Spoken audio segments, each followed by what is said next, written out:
With the carrier deck and crew done, it's time to make this Grimoire red beret look a little bit like an osprey.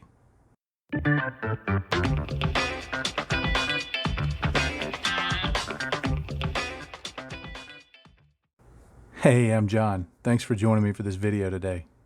Well, if you remember back in part 1 of this series, I talked about that I was going to take this Grimoire red beret, combine it with this rotor pack here, and give it a paint scheme kind of like a V-22 Osprey, the tilt rotor aircraft that the United States Marine Corps uses. And I thought that would look pretty cool, so I'm ready to give this guy a 3-color paint scheme and get those decals on.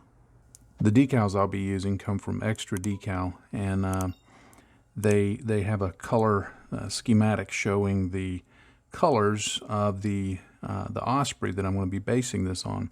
And you'll notice that the Osprey has a lighter gray along the sides, and then it goes up into kind of a medium gray along here, along the sides of the engine, along the sides of the fuselage.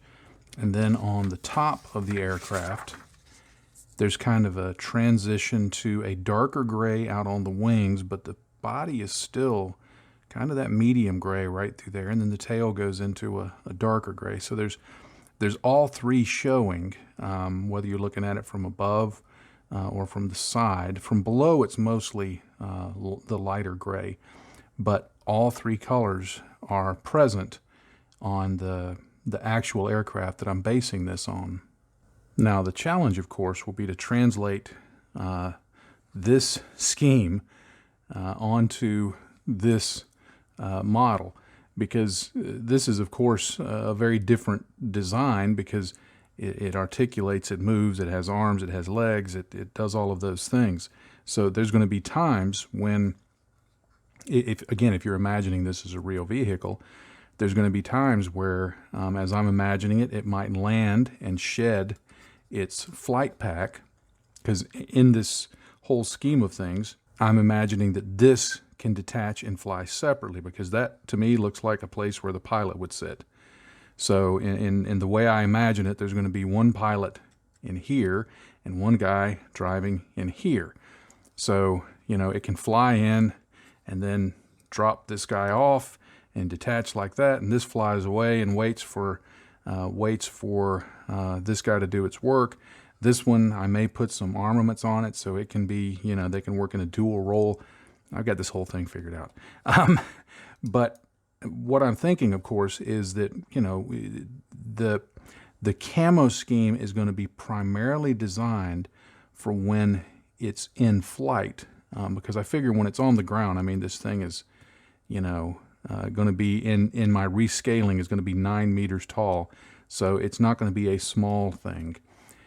So what I'm thinking is I'm going to plan that the camo scheme will be based on what I'm imagining to be its optimal flight position, which would be about this, because these rotate.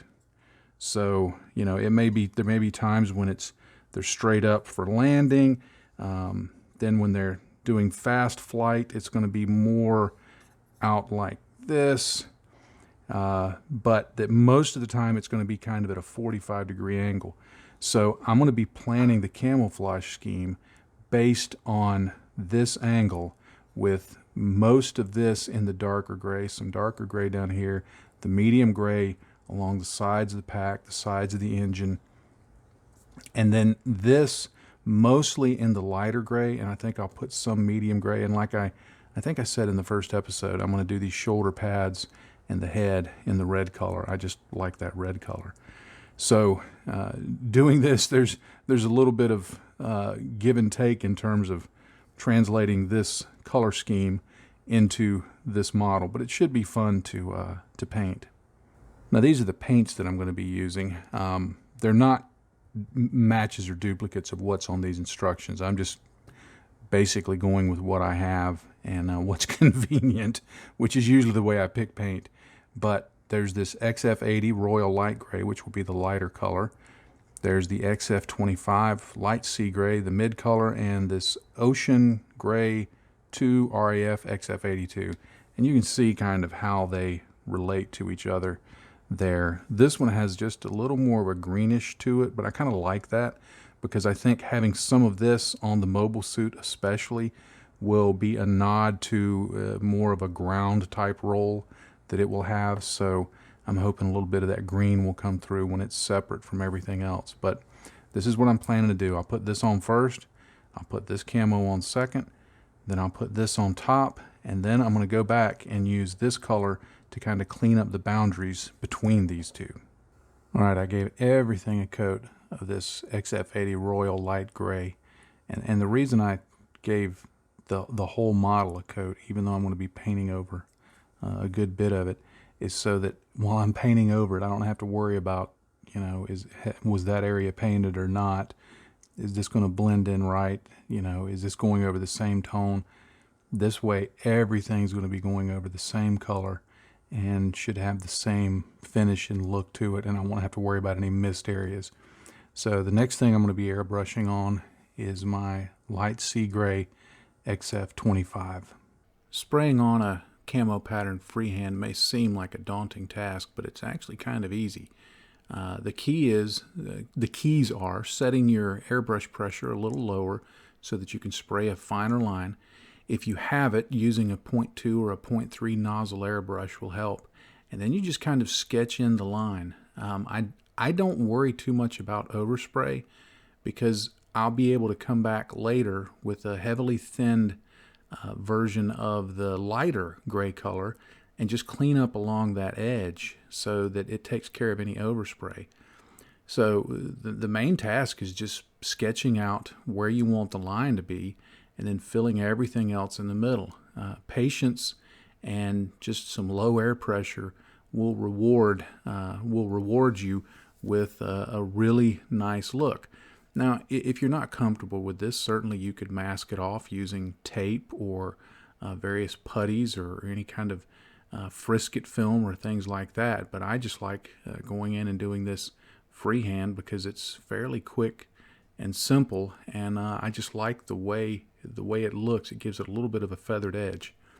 And once I had the XF25 down, and I painted the engine nacelles, the top of the pack, and the back of the pack, and got those done. And then once I had that in place, I went to the XF82 to apply the darker colors. Unfortunately, as I was doing this, the model drifted off camera, and I was so focused on painting that I didn't even notice it. But I followed the same process as I did this, just spraying that on there lightly and sketching out the edge. Now I'll need to get the decals on the model. So you've seen this procedure before. It's very simple. I dip it in water, and then I grab a little bit of my micro set that I should have had standing by with the lid off, but I did not. And then I'll just put a little on right here. I think I'm going to position this on the outside of the calf on this side. On the other side, it's going to be on the shoulder armor. I'll just put some of that on there, and then I will position the decal, try and get it close to being in place the first round. And it wrinkled up just a little. But what I'll do is I'll get some water, and I'll just add some extra water to the surface to float it around. And then I'll get my handy dandy X-Acto knife. Now you may want to use something else. I like using my knife, but it is living dangerously just a little bit. And then I'll take my Q-tip and I'll squeegee out the water from underneath. Now this, because of the shape, is going to leave some wrinkles, but I'm okay with that, because once I put the setting solution on, it should smooth most of those out. And if it does not, what I'll do is I'll slice the decal where the remaining wrinkles or bubbles are and put on some more solution later, and that'll take care of it. Now I just get my Solvaset, which also did not have the lid off, and ready to go. Always prepared I am. And I'll put on some of my Solvaset, and this will soften the decal nicely. And now I will walk away and leave that alone for about 20 minutes. Now I've got a lot of little details to tighten up around the model. I'm going to do an oil wash on the panel lines and areas like that with this dark gray oil paint from Wilder. And I've just thinned this with a little bit of odorless thinner, and I'll just let this flow around. You want to be careful on Gunpla, on Gundam models, not to get this into the joints if you can, because it can have some damaging effect to the plastic. It doesn't happen all the time, but I've had it happen to me before, so I will be careful around joints and things like that. Now there's a lot of little vents around the mobile suit. There's these exhausts on the back of the engines. There's little vents here around the legs. There's some on the waist. There's some on this unit here. And what I'm going to do is I'm going to use Citadel's lead belcher to go in and paint those in. I just want to give them initially a steely metallic base coat. And then I'll go back later with some Nuln oil and possibly some other effects just to really make them look, you know, like they're vents. I'm going to paint the tires using Vallejo German gray. Normally I'd use something that had a little more blue in it, but I want to stick to this gray theme that I've got going here, so I'll use the German gray. Alright, well, I've obviously jumped quite ahead in the process, but a lot of this was just really just boring details. I airbrushed on some exhaust stains around all of the exhaust ports on the model, and got those looking like they had been used. Obviously I assembled the mobile suit and got it ready for display. On the gun, I just dry brushed it with some Vallejo Sky Gray. I'd originally painted it kind of a steely gray color, and then I've dry brushed it with some Vallejo Sky Gray, and then just gave it a heavy wash of Nuln oil and put a little bit of soot effects on the barrel here, and painted in the end of the scope there with a little bit of blue, dropped in some gloss to make it shiny. I also painted in this area up here where I imagine the pilot of this flight unit sitting. I just painted that in kind of with some various shades of blue just to make it appear like reflective glass a little bit. And the idea I have for how this would work practically, if this were a real object, is that they would be launched from a carrier, either for recon or for strike missions.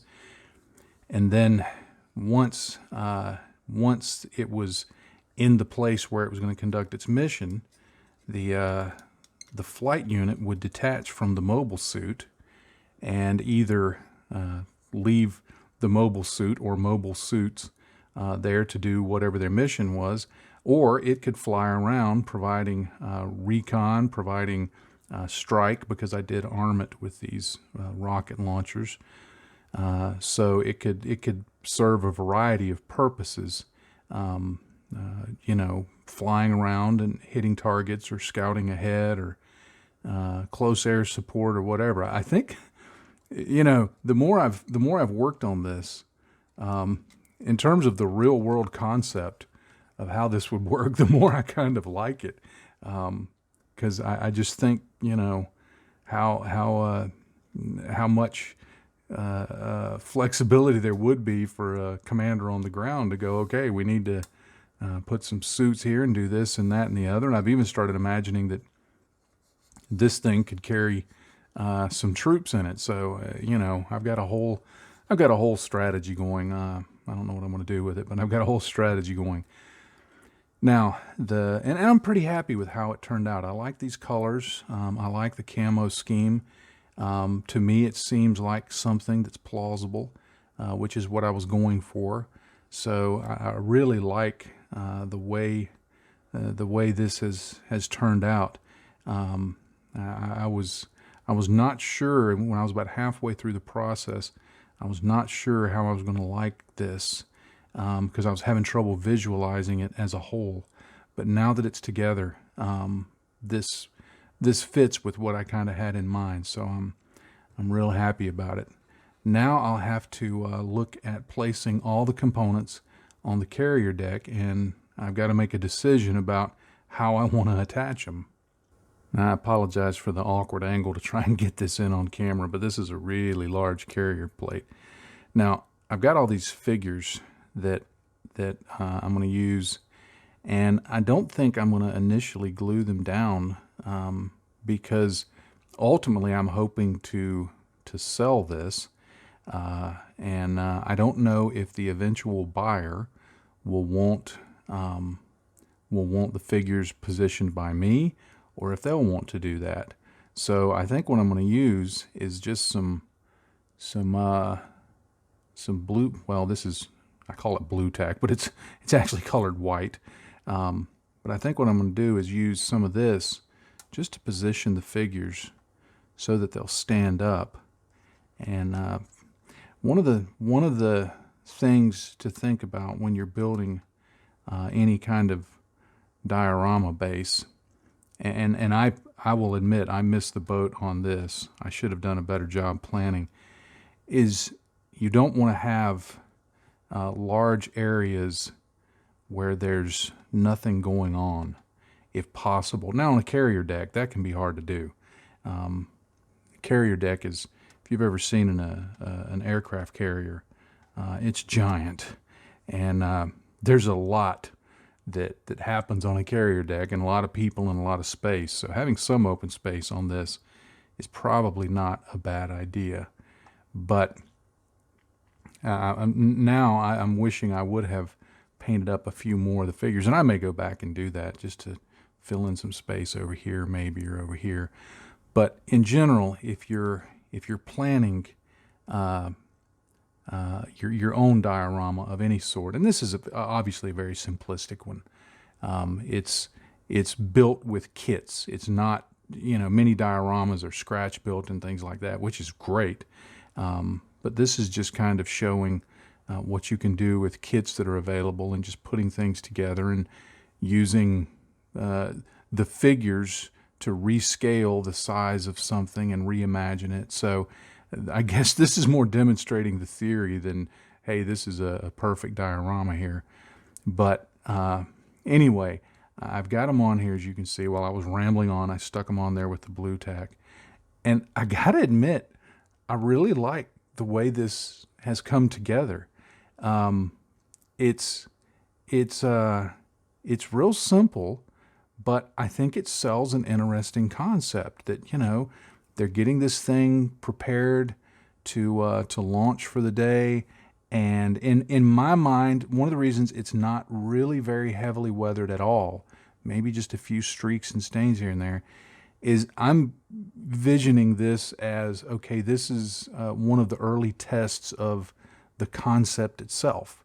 That it's something new, and they're getting it ready, and there's a lot of things having to go on around that. So it's not like a regular carrier operation, but rather something new that they're testing. And the pilots are coming out, and the crew's getting it ready to launch. And this guy's saying, yeah, I've got your iPhone right here. This figure kind of makes me laugh, because this figure probably would better be suited for the other end of the aircraft carrier, not the launch end, but the landing end, because he's in a position and holding a piece of equipment that's usually associated with the person who is watching landings, and the landing signal officer, and he's holding up this thing in his hand that he'll use to click the button to tell somebody, to give somebody a signal they need to fly around, that they're not landing right. But I put him right here by this, so it's like he's hollering and saying, yeah, I've got this right here, so I don't know what they're doing. And then we've got, somebody giving directions to somebody down this way, and this guy back here is looking at something, and this guy's waiting in case anything blows up. And anytime, if you've ever been anywhere, not just the military, anywhere, there's always somebody standing around with their arms folded. So I had to put a guy standing around with his arms folded. But yeah, I'm happy with how this turned out. This looks like I wanted it to look, and I guess that's the main thing. I still want to do I forgot to do some shading on these little launch apparatus here, so I'll need to do that. But I'm going to call this guy done. Well, thank you so much for watching this video. I hope this has been helpful and possibly getting you to think about putting together a display for some of your models that kind of tells a little bit of a story. I don't do this very often at all. It's been years since I put together really something like this. But I just thought the design of this and the concept of the carrier deck, I just thought it would fit together really well. And then when I found the kit of the carrier deck itself and the figures, I'm like, well, I have to do this. So I hope this has been encouraging. I know I didn't show anything earth-shattering or groundbreaking by any stretch of the imagination, but it's just a matter of sitting down with some parts and having fun painting them and imagining how they're being used and why they're being used and all of those things to result in something that you can stick on your shelf or give to a friend, or, you know, in my case, ultimately, hopefully sell it, that you'll be proud of. So thank you again for watching. I would be most grateful if you would click on the subscribe button down over here and hit the little bell icon. You know the routine. I'm trying to grow the channel, and every time somebody hits subscribe and hits that little bell, that helps me. And then I would be most grateful if down below you would give me a like on this video and just drop in a comment. Let me know what you think of it. Maybe tell me about some of the work you've done. I always like hearing from people. It's always encouraging to hear that they've watched and that they've enjoyed it, and then to hear what they've been doing and what they're working on. And so I'd be grateful for that. There's also links to the various social media platforms that I'm on, and also to my blog, so be sure and check those out. And there's a link to Patreon. That is what makes these videos possible. Like I say quite often, I couldn't do it at the pace I do it with the materials and the kits that I do it if it weren't for Patreon support. And I would still build, but it would be a much different picture. So if you're already a Patreon supporter, thank you so very much. You are a blessing to me and my family, and we are most grateful for your help in helping me do these videos and bring this stuff to people everywhere. And I'm just grateful for that. Thank you so much for your support. And as I always like to do, I'll leave you with one final thought. In this hobby, if you're not having fun, you're doing it wrong. Happy day to you, friends. Bye-bye.